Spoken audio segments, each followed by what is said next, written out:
Adam here from the Walser Automotive Group. What I want to do today is take you on a test drive. So next to me here, I have a 2025 Chevrolet Colorado. We'll look at the interior, exterior, some of the updates for the 25 model, then go for a spin around, see what it's like out on the road. All right, so now we're behind the wheel of the 2025 Chevrolet Colorado, and this is the Trail Boss. So there's about 6 different trim levels when you really break it down. There's the work truck, and then it goes into your LT model. So from there, we're gonna be looking at the kind of mid-tier trim level today, so give you a good taste of maybe some of the cool equipment that you can get in these trucks. Now let's begin with what changed for 2025. Now the big thing being that all models are now going to come standard with a little bit more of the high output 2.7 liter TurboMax. So that's going to be the only engine available on these trucks, but it does work very nicely. So it gives you 430 foot-pounds of torque and 310 horsepower. So it's a lot of engine, being that it also comes in the Silverado. It moves this little Colorado around pretty nicely.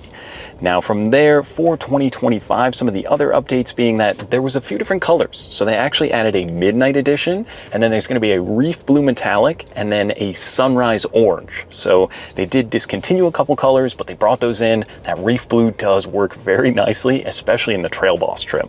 The Trail Boss and then the work truck also add a standard sliding rear window, and another thing that's pretty cool is that they'll also get rear defrost and cruise control, which is on the standard work truck. If you're looking for kind of the bare bones version of that truck, that does make a pretty big difference. Now they have also added the advanced trailering package. That's going to be standard in the Trail Boss and the Z71. So this does have a brake controller inside here. These can tow up to 7,700 pounds, so it does make it a pretty big difference when you're looking for the towing capability on now the Trail Boss and the Z71. Then just a few other changes were up to the ZR2, but we won't cover that. We'll save that for another video. So for now, let's put it in drive. We'll go for a spin around. So before we get too far, I've got my phone with me as we always do, and down here we do have wireless charging. So what's great about this infotainment screen, wireless Apple CarPlay as well as wireless Android Auto. Not only that, but Amazon Alexa as well as the Google Assistant are built into this. It is one of my favorite infotainment displays out right now. It just works so seamlessly, especially with the digital gauge cluster in here. It all works nicely together. It's very responsive and quick. There's almost no lag in the screen. And they figured a lot of people are probably using the Apple CarPlay or the Android Auto, so it does work really well. It makes it very safe when you're on the move. Now, all of these trucks are going to be configured the same. That's going to be the crew cab with kind of that smaller 5-foot bed. There aren't really any other options. They figured this is what people are buying, so let's make them that way, and it does make it pretty convenient. Now from the outgoing model, when this one got the refresh, it was a pretty big deal. Inside, it made a huge difference in here. And on the exterior, I think it's a pretty tough looking truck, especially if you go up to the ZR2. There's a ton of really cool equipment and off-road capability in that one. But the Trail Boss kind of gives you just a flavor of that with plenty of usability. Now, like I said, that 2.7 with 310 horsepower, that's gonna be paired to an 8-speed automatic transmission. It is so smooth out on the road. You really don't even feel the gear changes. You just kind of hear the engine tone change a little bit. And there is selectable drive modes. So this little controller down here that also controls your 2-wheel or your 4-wheel drive, that you can go through the drive modes, whether you're towing or off-roading. It will kind of fine tune and dial in your driving style, which is pretty cool. Now these do come standard with the 2-wheel drive, but being that we're up here in Minnesota, we don't see a lot of those, so most of them are going to be the 4x4 model. So fuel economy wise, you're kind of looking at the low 20s once you add a little bit larger off-road tire. But if you're going with the 2-wheel drive, you're kind of edging up kind of closer to that mid-20 fuel economy range for the highway. But overall, the 4-wheel drive system is great. And a big difference to me versus maybe if you're looking at the Tacoma, you'd have to jump up to, I think, the Limited to get the auto. So this you can just select auto, so it will know to switch between the 2 and 4-wheel drive. Most of the TRD off-roads or some of those other trucks, you have to manually flip it over like in the Nissan Frontier. So it's great that it does just like the 1500, its bigger brother, just have the auto mode, which is pretty convenient for that wintertime driving. Now let's talk about the truck bed. So there is a few different options you can get back there, but there's lots of tie downs. The tailgate is actually a soft open, so it doesn't just slam down when you open it. It nicely lays down, and then it is really easy to get that tailgate back up.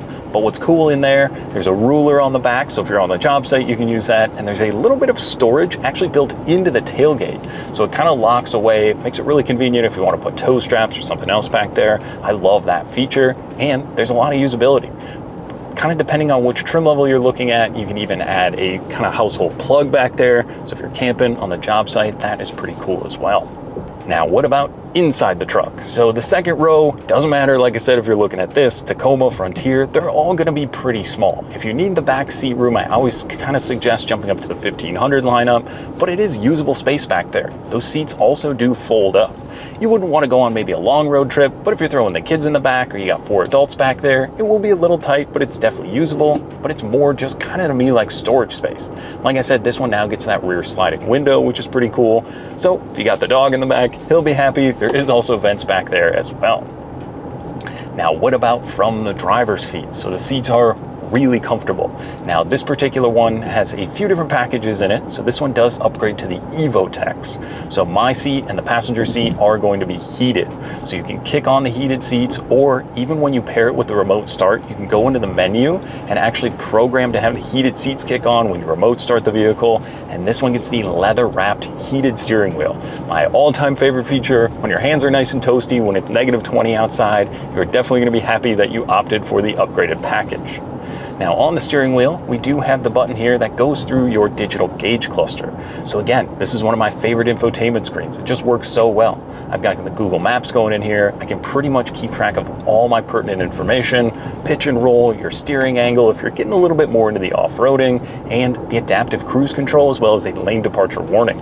So if I start to sway out of my lane, it will go from green to yellow on here, and the adaptive cruise control. So I can set 3, 2, 1 kind of distances ahead of me. We'll keep that distance on the road. If you're running up to the cabin, doing a lot of highway driving, that feature is so great. It makes it really easy to eat up a bunch of miles. Now, of course, there also is other standard safety features depending on which trim level you're looking at, but some of this stuff all combined together just works so nice. And if you don't like it, it's as easy as clicking the button and just turning it off. Now, back to our infotainment screen here. So like I said, with the wireless Apple CarPlay, there's a ton of other stuff you can go through. This does have built-in navigation as well, so you can kind of pull that up on the side here. Makes it really convenient. And with the Google Assistant, being able to search through those features, you can say Walser Polar Chevrolet. It will give you directions, pops up not only on there, but also on the digital gauge cluster. Like I said, it's one of the best, easiest to use systems out right now. Nothing is overcomplicated in there. You go to the home screen, you can look at what you're looking for that way. There's also some off-road modes, which are really cool. So like I said, if you did plan on doing some off-roading with the Trail Boss, you can go into those modes. There's kind of a Baja mode, or there's like a trail mode. So there's a bunch of cool stuff that you can look at in there, which does make it pretty easy. And you can pretty much pull up the backup camera at any time. So this one's got the backup camera with the parking sensors in here. I mean, there's just a lot of usability, safety, performance. I mean, I think style on the exterior. Like I said, that reef blue metallic works so good and really looks nice with the Trail Boss package. Now it all just kind of comes together. So we do have to touch on the price. So MSRP for this truck is right around $45,000. So like I said, that one is gonna have a few different added packages in with that technology package and getting the EvoTex and everything in here. But I mean, even at time of filming this, that still has a little bit of a discount built into there. So for kind of that low $40,000 price range, if you're comparing this with the Frontier or the Tacoma, you're getting a lot of bang for your buck with these trucks. Whether it's the safety, the technology that's built into all of these, there's a lot to like in the Chevy Colorado. Now, we didn't even really touch on the ride and drive. So like I said, with the 2.7 TurboMax, it's a lot of power for this little truck. And with the 8-speed being so smooth and comfortable like it is, I mean, I think you can easily daily drive this truck. Whether you're bopping around town, going to the work site, picking up the kids, I mean, you can get car seats in the back, and yes, it would be a little tight, but there's a lot of usability here. Whether you're that Home Depot hero on the weekend or using it for work every day, whether it's the style or the tech, it all just does come together very nicely. So I think package-wise, if you're looking to do some really serious off-roading, the ZR2 adds those Multimatic DSSV suspension setup. That is a killer ride and drive. Now, you do sacrifice quite a bit of fuel economy because I think you go up to a 33-inch tire on that model, so it does cut a little bit there. But if you don't care and you want the best, most off-road capable truck that Chevy has to offer, that would definitely be the one to look at. And on the other side, if you're just looking for the LT or the work truck, this is a great vehicle to keep that price down and still get a lot of technology and equipment while you're behind the wheel. But I like the Trail Boss. I like the unpainted grille up front, some of the black accenting around the vehicle. I like that it all works nicely together. There's a few different wheel options you can select from, and like I said, a couple different packages. So you can kind of configure and build one of these trucks the way you want it to be.